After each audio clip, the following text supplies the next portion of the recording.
बैठक झाली आहे.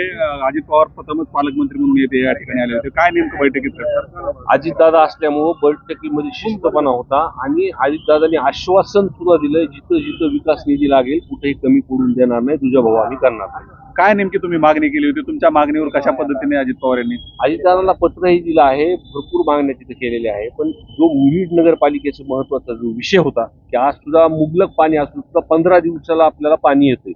25 MLT ची योजना जी मंजूर आहे, फक्त 20 कनेक्शन जोडलं नाही म्हणून आपल्याला आज 15 दिवसाला पाणी येतं. तर त्या विषयावर तरी आज आणि त्याही विषयावरती चर्चा केली आणि लवकर निर्णय करून येणाऱ्याच काळामध्ये 2-3 दिवसाला आपल्याला पाणी भेटेल. अजित पवारांनी सकाळच्या बैठकीमध्ये सगळ्यांनाच सूचना दिल्या आहेत की कुठलाही प्रकारचा गैरप्रकार मी खपवून घेतला जाणार नाही. जड दम त्यांनी यावेळी भरलाय. कसं पाहता याकडे? नाही, शिस्तता अजितदादा हा म्हणल्यावर शिस्तपणा येणार आणि त्या पद्धतीने जे काही करतात ते आता गरज आहे. विशेष करून खंडणी कोणी जर मागितली तर त्यावर मोका आम्ही लावणार असं दादा स्पष्ट सकाळी म्हणाले. दादांनी स्पष्ट आज बैठकीत सुद्धा सांगितलं.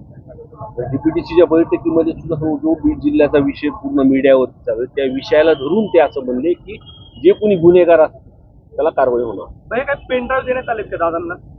नाही, मी लवकर निघालो होतो, माझ्या मुलाचं फेअरवेल असल्यामुळे. आणि आता काय कुणी दिलंय ते मला माहिती. थँक्यू.